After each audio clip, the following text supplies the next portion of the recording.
Awesome. Well, let's kick it off. I know that we have a couple questions asked. Bankless DAO. Britt, I'll leave it to you to kind of decide who wants to go first or whatever. Okay, awesome. Well, first, I guess I just wanted to say welcome, everybody, and thank you for coming. For our Bankless DAO friends, if you'll stick around after the end, there is a quiz available for you guys based on KPI options and superhuman questions, and that will be just right after the call. So that's a chance for you to win a couple of UDAO, and you'll have to stay tuned to find out. I will go ahead and open it up for requests. Anybody want to raise their hand? And while we wait for hand raises, I've just been an avid Bankless listener for quite a while. Always liked what they've been up to well before the DeFi bull run sort of started. And Hart was on Bankless like a month ago or so, and we got some really good just some really good chat with on the Bankless podcast. It was really awesome, actually. So yeah, been a big fan and excited to learn about the DAO itself. Kind of like curious how the DAO relates to kind of the like podcast and to the news agency, things like that. Oh yeah, It was a great podcast with Hart. I liked it a lot anyway. Yeah. I liked it too, guys. I had a lot of fun. I love the Bankless crew. Let's all go Bankless. Point, right? So. Yep. Hell yeah. So I guess I'm kind of wondering, can you sort of share the origin story of Bankless DAO? Because I know Bankless was around before Bankless DAO. So how did that come to be? You'll probably get a different answer from a lot of different people asking that one.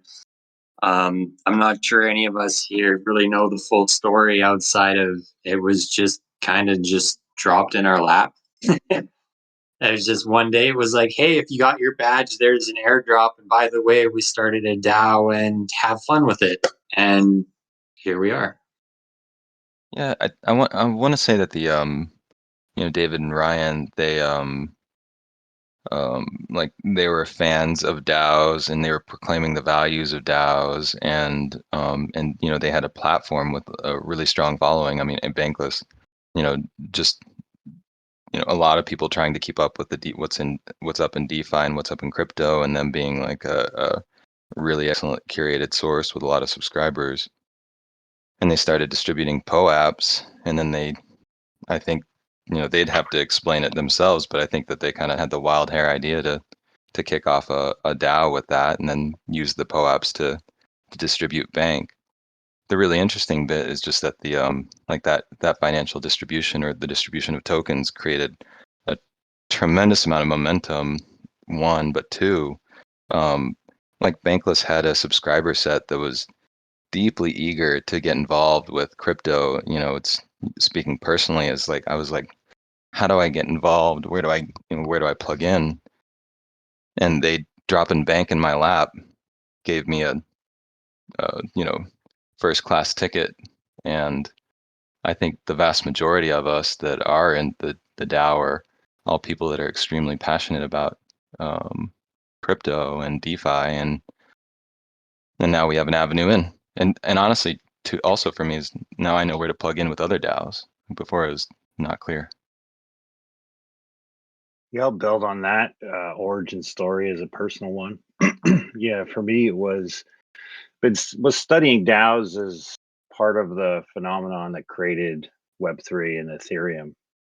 So really studying that origin story, and then came to learn about DAOs and just really wanted to participate in DAOs. Understood them to be very much development project focused, which was great, but being a non-development individual, was really interested in what I could get involved with. And when I heard about, I heard it as the world's first media DAO, I thought, well, and it's Bankless, which was a premium content provider in the space. I thought, yeah, this is a place to get involved. And for me, it was a way to plug in without, having some prerequisite skill sets. And an opportunity to bring different talents to bear and learn from, many different talents within the DAO. It's quite active, and I'll echo the passion side, which comes through in spades when you work with the individuals across the DAO. That's some really good background, guys. Thank you for those answers. I noticed that. Oh, sorry. Yeah, no, go ahead, Sauron. Yeah, you guys can just call me Coach. I wasn't able to add that part in there in the title here. Clayton, you were curious. You had mentioned you're curious about the relationship between the DAO and Bankless LLC. I'll address that real quick before that question gets away from us. It's basically two separate entities. Bankless LLC, naturally, that was what started it all. That's what started the movement. David and Ryan, we all know they did a pretty phenomenal job with growing that audience base up. And I think Devin or Ice Cool might know a little bit more than me, but my understanding how that's going now is, being a media DAO, we're going to be looking at media nodes, which is just other companies, other like media-based companies operating like within the brand in some sort of capacity. And so the LLC now is basically our first, and at this point, pretty much only media node, the content out to help us drive our mission forward. So that's kind of like the relationship there. They're intended to be treated as two totally separate entities, yet at the same time, there's a little bit of commingling and working together in that regards. Yeah, okay, that makes sense. And how about the bank token itself? I guess I would imagine it must have something to do with allowing people to interact with the media channels in some way, but I don't know. That's just me guessing. I'm just kind of curious what role that plays in it. Yeah. Ice Cool. I was just going to say, that's all you, man. You're much more in tune with the tokenomics than I am. Yeah, it's something I'm very, very, very interested in, and would love to see like how we can plug in with UMA or work with UMA on some of these things. I think that because we're exploring what the bank token is for us. We're at least clear that it's not like, I know some DAOs are using their tokens as strictly governance tokens, and so they're driving the valuation of it as close to zero as they can. And so we want bank to be money and an internal currency, and so we're exploring, do we want that to be staked? Do we want that to be like do we want that to be the sole currency the DAO works in? So at least right now, I think that the media nodes, like, one, we're exploring ways to drive the valuation of bank, but also two, to like paying media nodes in bank right now. And the token is it's the same as the Uniswap swap token. I think just a fork of it, and so it has some inbuilt functionality. So I think I'm not the most up to speed on the solidity on it, but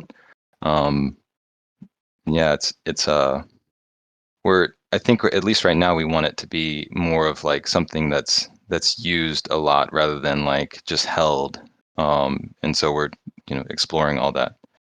I'd love to hear kind of like a background on UMA, just and I don't know, hearing that, are there things that you all think that could support working with bank, or just I'd love to hear more about UMA as well. I've been a big fan of it just in general, seeing it on the top 100 and CoinGecko and all those. I think I'll defer if one of our superhumans wants to chime in on this. Yeah, I joined a little late. I am part of the superhuman community and happy to kind of give it a shot, Clayton, and then feel free to weigh in with your thoughts more around kind of the origin story of the protocol. But I think, as some people are familiar, UMA is a decentralized contracts platform. I think for a while, and probably still commonly known, like, yeah, we can build any synthetics and lots of flexibility and a little bit more of kind of a developer's toolbox, I think, traditionally. And we can still do those things. I think strategically, the core team and the community have kind of shifted a little bit and tried to put more focus and attention on a handful of um, anchoring products and support tools really for other projects and DAOs to be able to use to further their adoption, strategic goals, long-term sustainability. And as of recent, a couple of those that we've focused on, maybe some folks in the Bankless channel here or kind of following Medium or others have seen recently are the KPI options, the call options, and then a new treasury management tool. Bonds as well. So I think there's a lot more there. If you look even in this server, there's a bunch of creative projects. There's, I think, 24 teams working through the hackathon on other types of synthetic tools or things that we can use. But I think Wow. that is kind of the focused vision moving forward right now. A couple other quick points that I think are exciting recent developments are the ability recently to scale to every EVM compatible chain and starting off with Polygon there, right? So as we see adoption of cross-chain and side-chain, UMA obviously wants to operate there and continue to see adoption and starting conversations with folks now. That's pretty recent. So that's kind of my short overview of kind of who UMA is and where we're headed. As far as origin story, I could give the very skeleton version, but would maybe defer that back to you, Clayton, just based on the history and your time of involvement. Yeah, and I would probably defer to Hart, who was actually around for the origin of UMA, to the degree that people want to hear about. Well, yeah, I think your answer was like spot on. But I just like in terms of you want to go back to the origin story, the simple idea is that blockchains are a beautiful way of writing financial contracts. Financial contracts can be all sorts of things, including like derivatives or synthetic tokens or insurance or what have you. But the idea is that we want to make it easy for developers and for builders to actually create these financial contracts. What was like we were actually created before DeFi was a word, but what is DeFi? DeFi, decentralizing finance, letting people write and create financial products that are globally accessible. And we want to be a toolkit that makes that easy to use. And the origin story here comes back to something that I think is very aligned with the Bankless mission, which is simply, like banks are these incumbent institutions that aren't global, aren't crypto native, aren't on a global scale. They are sort of, it's a weirdly broken system. And our view is that finance should be actually truly open, decentralized, universally accessible. That's like the part that's in our name, like universal market access. And we think DeFi is the way that happens. I'll stop preaching there. That's And it. I You're in the right company. I love it. Yeah, we love to preach. was waiting to hear the at a bar stool started scribbling on a napkin and came out with this brilliant concept. Yeah, it's I was like, yeah, no. I mean, there was just the conversations when you go back and kind of like, it's not even that long ago, but 2018, you're like, hey, look, finance, like crypto, blockchains, it makes all the sense in the world to build financial applications on top of this. The internet has made information globally accessible. No longer is like information siloed in different parts of the world. Blockchains and crypto should make finance universally accessible. That seems like an obvious thing that should exist.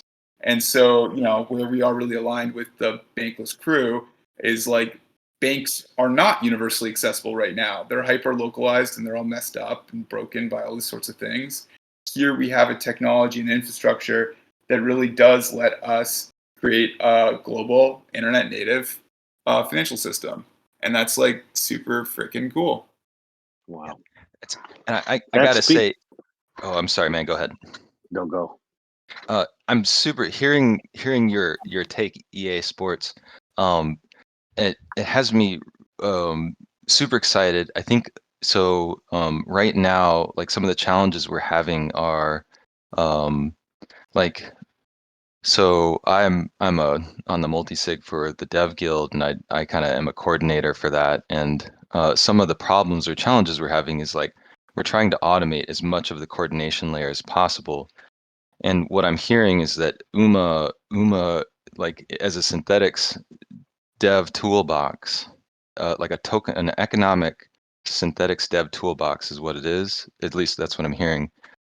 And also works with every EVM on layer 2s is really exciting for me to hear, just because like, so let me think, because the Bankless token itself is, I think, it does, I don't think it has a burn function. And so like I could see ways that we could leverage UMA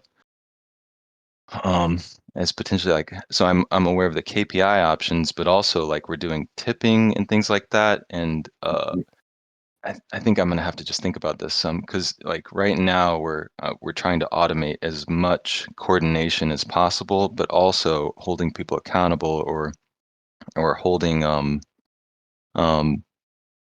that's a poor way to phrase it, I think, but like, you know, measuring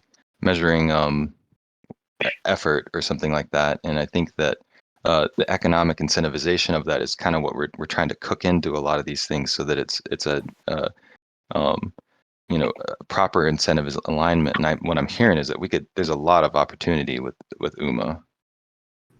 I would completely agree. I mean, I think I love brainstorming examples. That's a lot of what we in the community do, and have been working with other projects on, specifically on the KPI options the last quarter or so. But hearing, you know, if you're trying to measure, reward, incentivize both your goals for the Bankless DAO as well as reward and help specific contributions, that's some of what we did with the first UTVL option in UMA, and kind of what brought some of the community together. So kind of, you know, overview briefly, I think the target recipients was very broad strokes as kind of an experiment. We targeted folks who had participated in governance across other DeFi protocols to the tune of 7,000 plus wallet addresses. And then there was the KPI that was chosen was to increase UMA's TVL.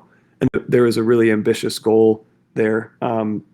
With what would have been a really ambitious payout, I think we had some lessons learned, and Clayton actually has a really nice retrospective written on this that we could pass along. As we know, where the market dumped and that TVL was denominated in USD. So the metric goal, I think we didn't accomplish exactly what we wanted to. Prior to the market dump, we definitely saw some growth and saw some things, but had some really great lessons learned. You know, one of the biggest value adds initially from that was the formation, and I think strong bonded community that is aligned and working together. I think, you know, just some of us on the call are kind of proof of that. Other pieces we found out, the efforts put into create both community associations and bonds and collaborations take longer than we were anticipating. So that didn't necessarily result in the number or quantity of like new integrations and TVL that we expected. But to your point on how do you incentivize or reward folks for specific efforts, maybe underneath that overarching goal, the UMA team minted additional options, and we did a couple things with those, right? I think the team handed them out for a handful of roles or specific folks who went kind of above and beyond to manage or help with process, and we're still refining some of that roles. But then we also distributed some extra options and used the tip bot in the server as kind of a fun way to say thanks when someone put together an educational video or really helped another protocol write governance proposals or helped onboard someone else into the community. So I think tons of potential there, but hopefully that's a quick overview of like the type of thing that you could do. And TVL is, I think, a very like simplistic example, right? Depending on the project protocol metrics, I think you could look at like volume on an exchange, daily active users on given dApp. You know, there's so much flexibility. Anything you can put numbers behind to, really you can use for the KPI and the KPI options. Yeah, So, and I'll I'm dovetail sorry, on that real quick. I think Ice Cool, I think you and I talked over on the Bankless server, and you kind of mentioned like Bankless being a DAO of DAOs, so to speak. So you definitely could create like a KPI option that was guild specific, Mm-hmm. to kind of try and automate and align the incentives within that guild. So you could have a suite of KPI options that are really just like intended for different subsections of the DAO. If you Wow. wanted to do it that way too, I think that could When be you like talk super powerful. Hmm. when you talk about the KPIs, can you give us an example, maybe across the spectrum of what type of KPIs you'd be thinking of when you say that? Yeah, I mean, give us an example of a DAO, or sorry, A guild? a guild. Yeah, Okay, one of we'll your pick marketing. marketing. So you could, do you have any like marketing specific goals right now? Like, Not so much that we're chasing. We kind of just, are storming and norming at this stage, but we focus, prioritize on projects. We use bank as tipping and bounty, but we haven't like for in my mind, what our KPI would be reach goals, conversion goals. Yeah, I But think we don't have that built in. without thinking critically about like the gameability of some of them, when you say marketing, I really like the idea of like amplification and reach. So something Yeah. as simple as like social media, right? Twitter Yeah. followers or impressions, You got or it. like number of people who have read an article or clapped for it on Medium or Publish OX or Got something it. like that. You could use those types of things. I don't love that offhand because I think there's ways to game it if there was enough Oh yeah. financial incentive there, but those are metrics that you could look at. yeah, and you could also sort of take a bunch of metrics together and say like this is our marketing goal and these all add together in this way. Because the idea is Wow. like in when you set it up, you sort of structure like the equation by which you're going to calculate things and Yeah. where people should find that information. And then so essentially like if it's measurable and we can define how to measure it, then you can say here's our target, here's our goal, and here's the scale that we should pay out based on. Wow. Yeah, I worked at a TradFi with $100 million digital marketing budget, and I don't think we got to layered attributions that way on our KPIs. So if you can do it, I'm definitely for learning more. Devin, that actually like makes me just go to the next layer of awesome, right? I mean, based on what Britt was saying, you can use this stuff for real world implications too, right? There's maybe a little bit of a barrier to like for redemption or something like that. But Right. we've started talking with universities about incentivizing education and adoption of like crypto or DeFi clubs and things like that, and using a KPI for attendance or something. And so I love the Wow. concept of like crossing, getting out of the DeFi native sphere and projects and protocols, and also thinking how we could benefit or bring some of that to real world use cases as well. I think, the concept of KPIs in traditional finance or large companies is not uncommon, Yep. and would love to see more of that as well. I think we had some community conversation about incentivizing municipalities using it for healthcare goals, whether it's vaccinations or Oh yeah. proactive healthcare, things like that. There's just endless use cases there. So Yo, that's what I'm working on, man. Got an app in development right now to gamify health, and clients can earn crypto and stuff along the way. A lot of cool yeah, stuff let's you can do off chain, offline. have some conversation. That'd be awesome. Wow. Very cool. Thank you. I have a question for Bankless DAO, which is like, what sort of relationships does Bankless DAO want with other DAOs, and how do you see that playing out in the future? I think that's a great question. I think we are currently laying the tracks for how we're operating. I'm not sure that we know. I think we love DAOs. I think we can just start with that. Yeah, I'm not that's sure. Collaboratively. Yeah. I have some. yeah, I I can think. kind of speak to that. Get You can go going. first if you want. Okay. No, I'll You can follow. tell I'll who the follow. Canadians in the group are. I know. Hey, sorry, Yeah, like there's no right now the focus primarily up until recently has been because we're 2 months in, 3 months into our lifespan now. We're relatively young. A lot of it has been a lot of what we've been doing has been focused around how can we operate, how can we take care of our people so that our people can take care of everyone else, the people we want to take care of, the crypto curious, all of those other things. Business development, that's one of the things that I'm working on, is the Business Development Guild, and trying to figure out those metrics and those dynamics of like what are we, what kind of other DAOs or organizations are aligned with our mission, vision, values, like such as you guys and what you guys have built over here. How does it align? And knowing that within the vein of how the different organizations operate, what can we do to come together and kind of like more or less of a seamless structure and really just drive our goals together, drive our goals forward together. I mean, one person is one person, one DAO, one organization is one DAO, one organization, whatever. There's a lot to be said about coming together as a collective, as a larger collective, and utilizing like what are our talents pools, what are our mission, vision, values, and what framework can we decide. So right now it's pretty much just a relationship by relationship basis. And as we get clear and see how these relationships are forming and what's coming out of them, we can use those as templates and guidelines for what we want to see with other organizations as we figure out what works, what doesn't, and just really tap into that alignment and that clarity. Nice, thanks. I'll add a couple points too. I think I'd jump on, as Coach said, aligned to our mission vision, which is largely an educational one.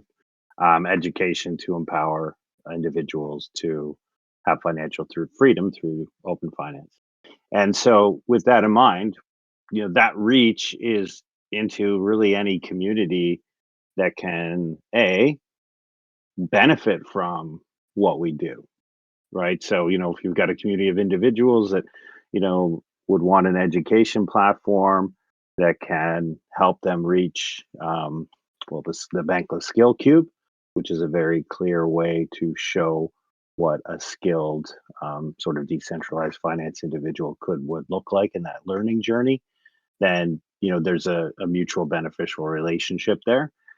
Because I think in communities that are looking for that type of educational service, there's mutual benefit and likely an easier reach opportunity where those folks are engaged. And then second would be communities that also share an education, vision, mission type goal. Likely have different community type services that they might engage around. So in those cases, how do we work together to reach new audiences? And then the third piece would be, I'd say we all are going to share what we do share. We probably don't spend enough time on the kind of educational aspects of just Web3 and blockchain on the whole. The anti-FUD narrative. I think we always should look across DAOs to figure out how to bring anti-FUD narrative and education to those individuals who are not yet well aware of decentralized finance and Web3 technologies. Nice. Yeah, those are all awesome answers. Brett, I know you had a question. Yeah, so I actually have a question on behalf of Misty Dog Pony from Bankless. Wants to know, is the UMA project aimed towards larger entities like DAO treasuries or to traders? It seems like the KPI options and range tokens are aimed more at DAO treasuries.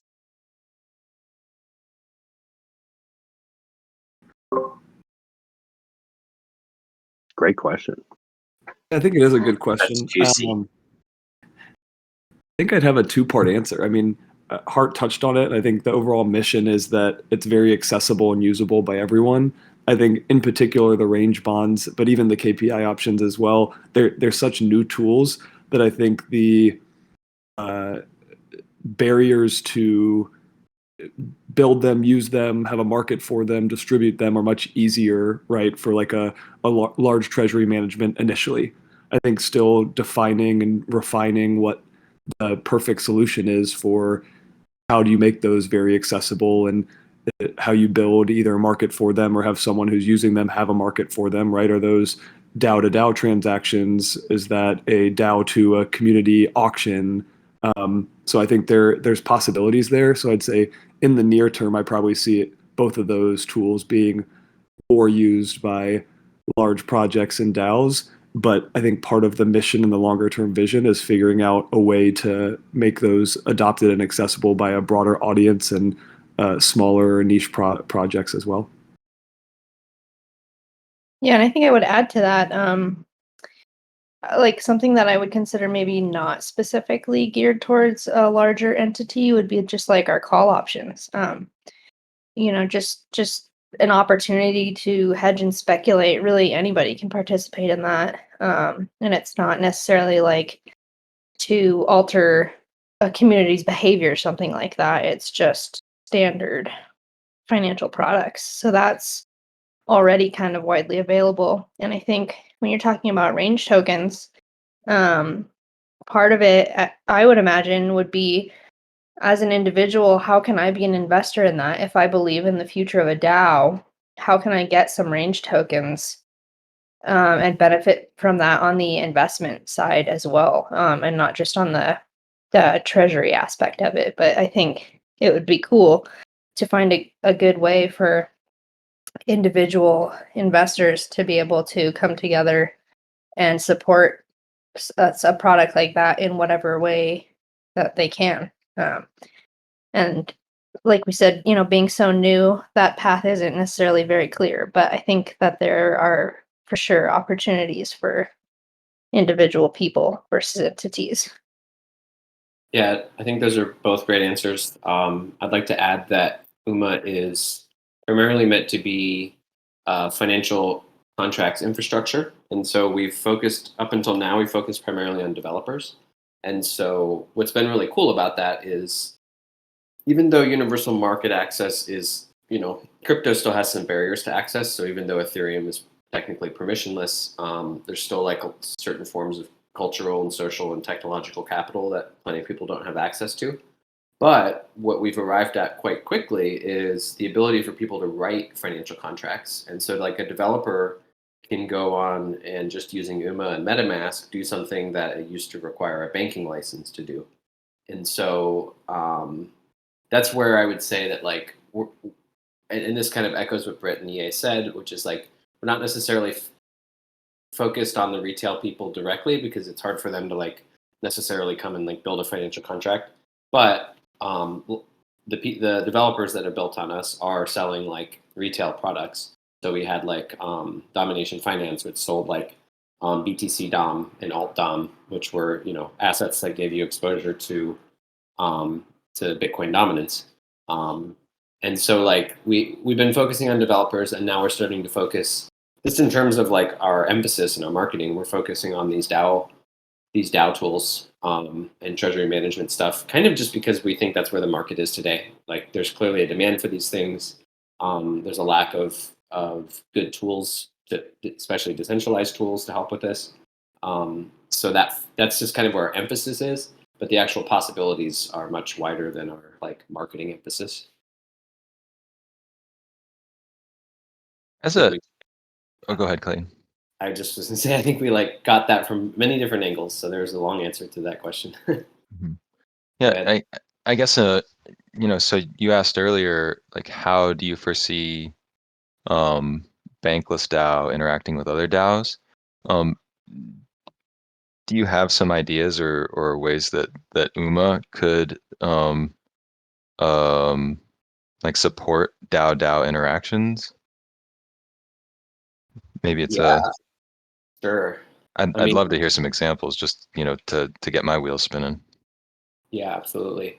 I mean, like inter protocol relations is something that interests me quite a lot. I just think if we're building these like sovereign political units of governance and stuff, like we're going to have to learn how to like play well together, and we also have like a certain amount of power, right? Each DAO does, in the political sense of power, and so like the relationships that we've looked at before are primarily like around like this whether it's like treasury management or what was the other thing I was thinking of here?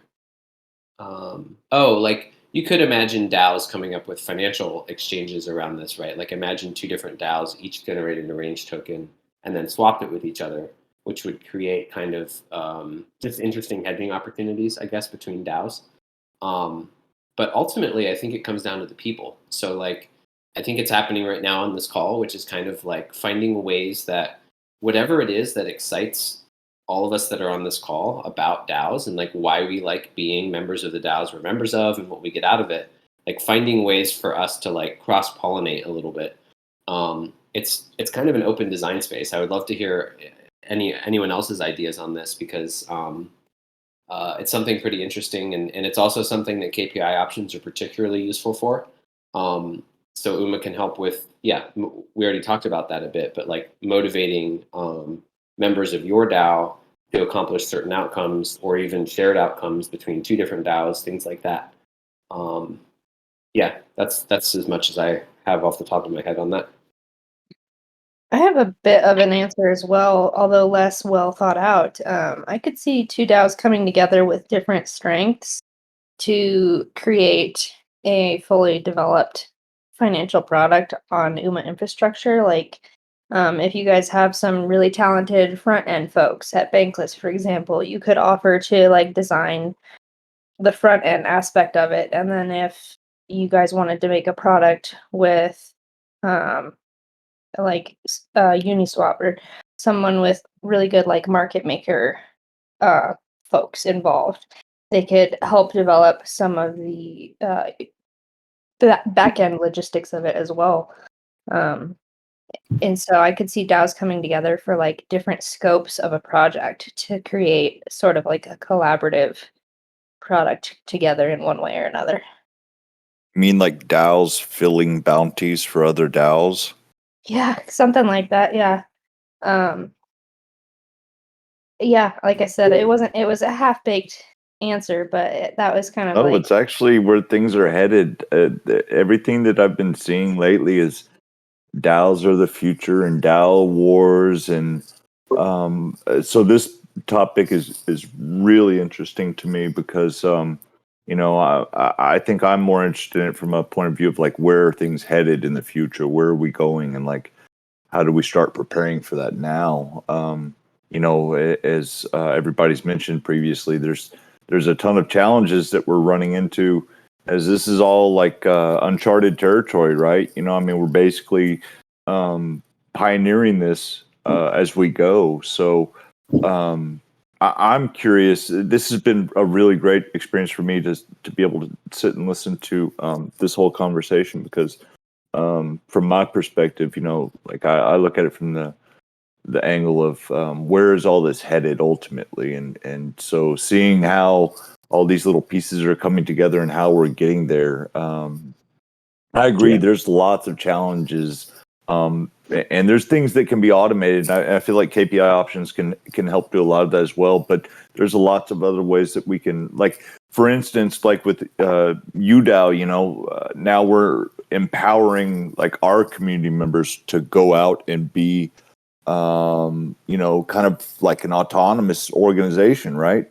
And to kind of take things into their own hands. And, I feel like it gives people, it gives community members responsibility. And, with that responsibility, when you complete something, it feels good. And so, for me, it's been a really fulfilling experience, like seeing an UMIP come to fruition or a new collaboration or something like that.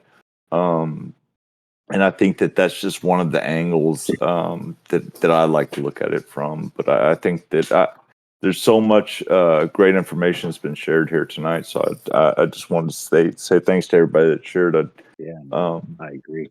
It's been amazing. Thank you. I go back to Britt's point too. I like what you said about, because I've often thought about, how is Bankless DAO evolving, to your point, Oopster. Sorry. And to the future, I've often wondered, as much as the Bankless DAO is very much a media focused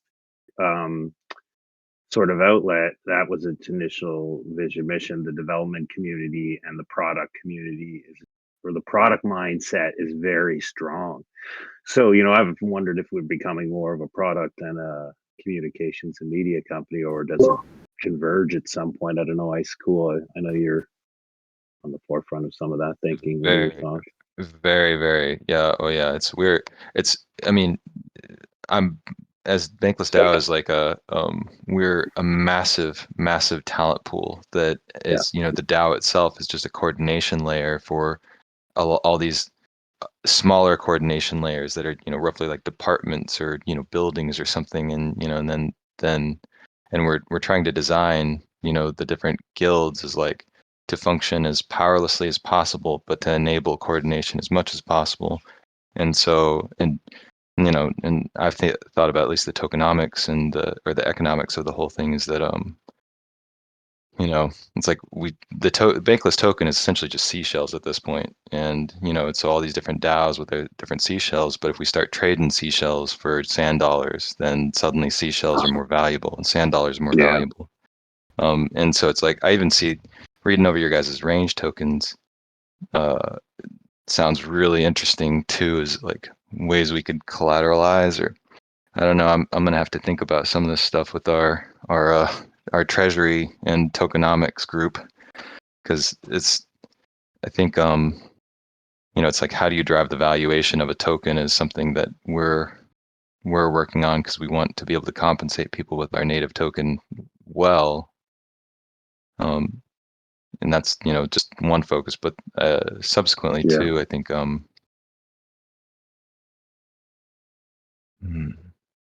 thank you for the answer though, for the DAO to DAO interactions. A lot of food for thought for me. I think it's cool from my perspective, hearing you guys touch a little bit on the Bankless DAO being a resource and talent pool, focused group of people that came together. Like, I think Clayton touched a little bit on the treasury management side and the risk diversification there. Britt, I think you touched on, like, more from a technical perspective, the projects collaborating together and bringing synergy, which I think both are great. I think the other part of kind of the what's in the future, Poopster, that you mentioned is, how do folks work together from the soft skills side of things, right? Is it education from Bankless DAO? Is it communications from someone else? Is it broad reach from a larger AMM or something like that, but building some type of mode or competitive advantage, which kind of builds on some of their power, influence, or ability to create adoption across that. I think it's some of like the human side and the communication side of things from a strategy perspective is just, if not more important than the technical side as well. I pulled on Roscoe from SyncDAO. Roscoe, you had asked some good questions in the Bankless chat. I wanted to know if you wanted to share anything or ask any questions. For sure. I've just been listening about the inter-DAO relations sort of chat here, and I feel as though there's a pretty easy win that could happen across all DAOs, which is, like, we can create essentially a permissionless bounty list, if you will, or gig list or whatever, that's permissionless, so that someone can actually grab off the shelf, grab the reward, and produce the work, and obviously have some sort of metric that lays or maps that out. Whether that's a technical piece, or it's just a blog of all the things you're allowed to do in Bankless DAO or UmaDAO or whatever DAO, without asking permission. Here's the things you can actually do right now without even talking to us. I think this industry is built on like a desire to seek a self-determined future in whatever way, shape, or form each of our individual projects are bringing it to life. And yeah, I think if we're just louder about what other things people can do without asking for permission in our respective ecosystems, that we'd probably get more action of cross-pollinating without much thought. That is powerful. Yeah, I mean, I love that. That's actually my what I tell people when they want to get a job in crypto is to just start doing the job without permission. Yeah. And that's like a little bit tongue in cheek, because like it still requires someone to like acknowledge that you did something and then sort of pay you for it. But as much as we can have that be open, like all the better. And like I think, yeah, something I really love about crypto and gives me a smile is just like I didn't have like I have the right brain for work, but I didn't have all the like cultural and the right suits and all this other stuff I needed to get a corporate job. It just like there was just too many barriers for me. But like there was no barriers in crypto, and I think there's like this whole talent pool out there in the world that we can tap that like that doesn't tap, and I think it can be a real leverage point for us. Very much to Roscoe's point. Real quick, I'd like to see if anybody in the audience wanted to raise their hand and ask a question. I know we've taken some from the chat, but does anybody listening want to step on the stage? I guess I'll take that as a no. I have a question on behalf of. Oh, that's funny. On behalf of Fruity Cup, who is on the stage. Fruity, you'd asked, wanted to ask Bankless DAO how they handle new recruits, whether you mentor and teach newbies that are interested in guilds. And yeah, that's the question.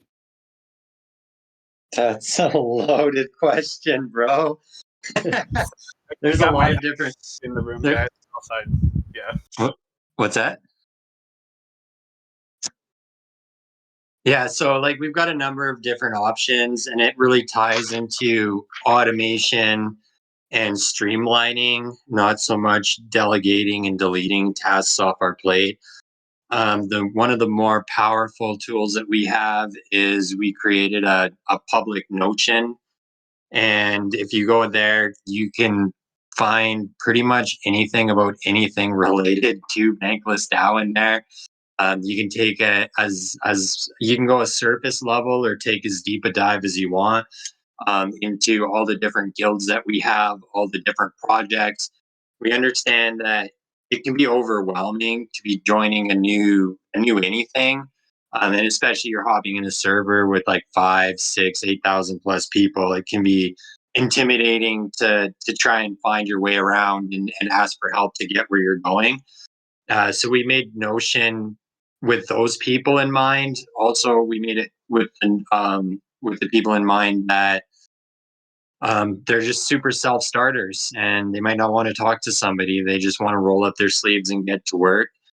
It's a multifaceted wiki book, basically. It can help somebody who's been around long enough figure out what's going on and where they need to be pretty quick. We do have a couple different projects. Like we have the onboard project, which I think Devin or Iceco would be better to speak to that directly than me, which is more of like an educational program for beginners in crypto to get their toes wet, kind of learn what they're doing, learn some of the basics, and build it from there. There's actually a number of different projects. We do have mentorship and stuff too. I think Coach might be a bit modest. That one of the things that is really great about the DAO is folks like Coach, who certainly for me, when I was knocking on the door trying to figure out how to get in, it was Coach was one of the folks who was answering my questions, helping me through it. So, folks like Coach will kind of go to the get involved channel where a lot of the new individuals to the DAO show up and guide them to different areas, sort of sort them out with some conversation offline or online or in public or in private, and send them in different directions. And then I can speak to certainly with the guilds and the marketing guilds. So how we handle most of the guilds actually have run a weekly meeting as well as have very active guild channels. But we run a weekly meeting so that, we plant the marketing flag, for example. I run the weekly meeting. We open it up and we welcome new folks to the marketing guild, orient them to what's happening, what things we're working on, what the priorities are. And then we spend, some more time talking. And that's kind of how we kind of handhold them into projects. And then as tasks come up, usually it's somebody with a passionate volunteer jumping on it. That's certainly how at a guild level it comes together. Cole. So Yeah. follow-up Go question ahead. on that. Kind of related, similar, same question. It seems like you guys, so you have on your Discord guilds, and each guild has a subset of channels. Right now we just have like our super Uman subset of channels, but we're kind of like reaching the point where we might want to consider breaking it up into guilds, if you will.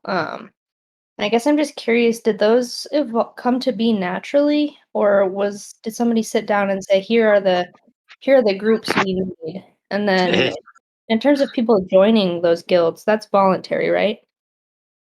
Yeah, I mean, those are they've all been great questions. And those are great questions too. In terms of the actual Discord layout, we're trying to redact that. We're trying to reduce it because it's overwhelming even for people who are there full time. It's a lot to keep up to. It's a lot to manage and filter. So we're trying to nip some of that in the butt right now and just get it out. But the thought process behind it was pretty much, here's a guild, and like, if you want to join a guild, what's the path of least resistance to get you going as soon as possible?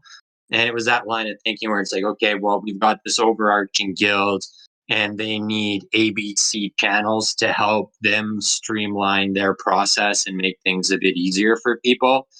And it just kind of kept going to a point where channels were almost needlessly getting created. So we're trying to trim a lot of that down now that makes sense. Yeah, that's pretty much more or less how that came about. Yeah, to answer your question, Britt, because it's like we started getting a pull of everybody that was involved, and people just started kind of organizing based on skills. And so like the writers started organizing together, and then I think somebody's like, well, what do we call ourselves? And guild was the answer. Yeah, it was fairly organic as far as I could tell in my experience. A lot of them were there when I arrived. The sub channels underneath are really come from self organizing. So like Dice Cool said, you're really planting the flag of a skill set, a common skill set that you can orient around. Plant that flag in the main. I'll use the marketing guild as the example. Marketing general is where you talk about anything that isn't categorized, but then you have a priority like social media. You want to get social media focused, create a sub channel, get activity in there. Who wants to open TikTok? Is that part of social media? No. Let's have it on its own. Let's focus on TikTok.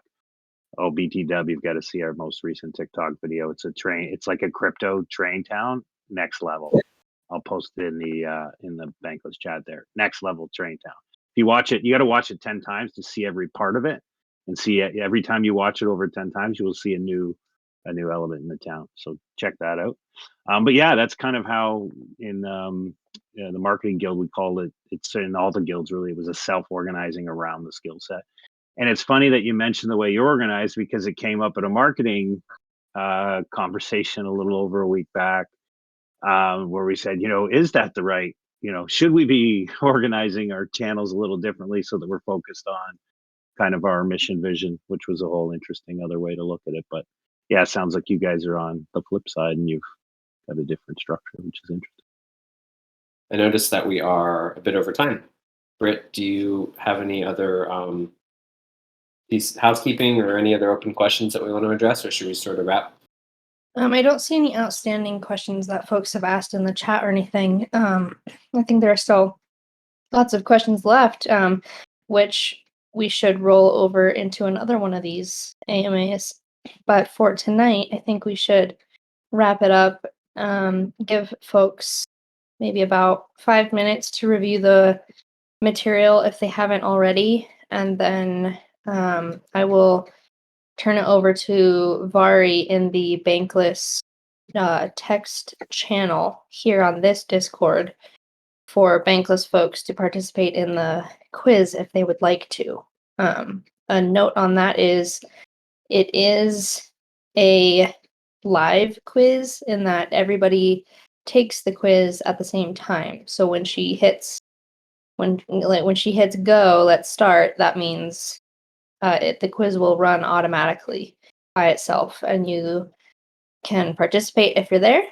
And then if you happen to miss this opportunity, she will be running it 2 more times, I believe, to account for folks in different time zones, so that there will be more opportunity to take that quiz. Does anybody have any questions on that or anything that I was unclear about? For the quiz, perhaps we want to sync it up with any follow-up calls. I mean, we had a great turnout, and I get the impression we all have more questions than answers now, which is awesome. It's really speaks volumes to the synergy that we all have back here. I have no problem, maybe not on a Thursday when our calendar is so chaotic, so it doesn't get bumped off again. But maybe picking something a little bit earlier in the day or whatever to accommodate those other people, and then syncing up the quiz with that might actually be a lot easier for you guys on your end as well. Cool. Sounds good. Hey guys, I came in like midway through, and I just wanted to say this was awesome. But like coming out of this, it'd be great. I know we talked about like bounties that we could come up with for people to, kind of permissionlessly, take on. But I think it'd also be great to just align on between UMA and Bankless DAO what goals or micro goals we want to achieve. We as together, and it could be something just as creative and small as, hey, we want to have an ad in a subway and then get more people to, join or learn about DeFi or something like that. So it'd be cool I just want to say that one thing, and this was really awesome. That sounds exciting to me. I think yeah.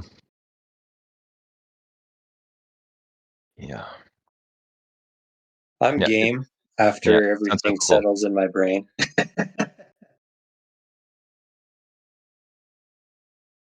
Yeah, I think the follow-on conversation could be powerful. I really like the where we were getting it, like this idea that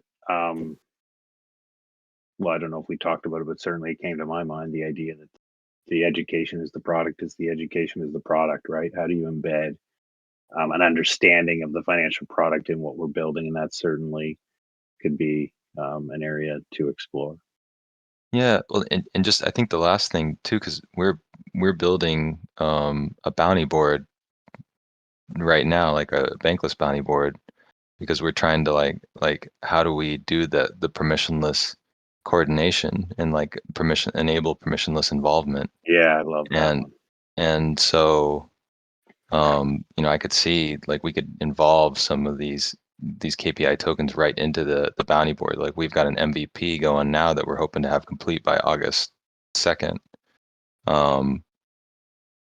And I think I need to think about some of the stuff. It just looks really, really interesting. And I might ping some of you guys to talk about like EA sports. I may ping you, man, or some of you other guys just to maybe to brainstorm some ways or invite you to one of the bounty board dev meetings. Yeah, we'd love to. I think happy to do kind of smaller group stuff too. And I think it sounds like everyone really enjoyed this and thought it was valuable. So I would propose, it doesn't have to be like regular, but let's at least do a follow-up one of these and continue the conversations. I think it was awesome, and a lot of the vision and goals and even just brainstorming and get to share lessons learned or kind of opportunities, I think would be really valuable. I'll address something really quick here too, because I know stuff can get lost in the chats. Somebody had a question, Blitz and Bruce, about whether or not you need to be a subscriber to Bankless or how to get into the server. Y'all can just jump in and join. There's not really much requirements. If you're representing another DAO or another organization, we have special passes for people like that so they don't get caught in the bank sweeps or the guest pass sweeps. for people who want to contribute on deeper levels, but for whatever reason, the 35,000 bank is out of reach. Between the guest passes and bounty boards and a lot of the stuff that's brewing, it's not too hard for us to facilitate somebody becoming a full-fledged member back there if that's what they want to do, just through contribution. So we've got a number of ways. Barriers to entry sound like huge barriers, but they're really not. We're doing everything we can to make it a lot easier for people to get involved. Very cool. Well, it sounds like we all have a lot to digest, and we would like to plan a follow-up one of these. I would propose trying to do it earlier in the day if we can sync up to try and include some folks from the other time zones who couldn't make it today. But we can all coordinate in one channel or another to set that up. And if that is all from the panel, I will turn it over to Vari to get the quiz started.